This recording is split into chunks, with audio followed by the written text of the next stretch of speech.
If you're getting a DirectX error in LDPlayer in 2026, yeah, that can stop games from launching or cause crashes. But don't worry, this is usually a graphics or settings issue, and it's pretty easy to fix. First, restart your computer. Temporary system or graphics glitches can trigger DirectX errors, and a restart can clear them.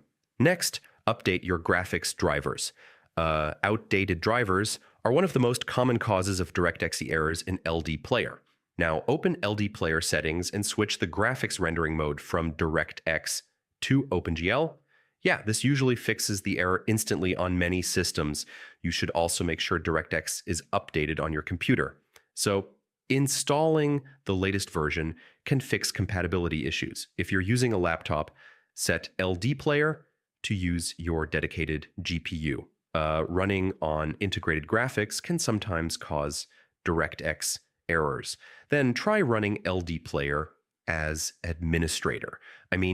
This can help it properly access graphics resources. If the error still appears, uninstall LDPlayer and reinstall the latest version.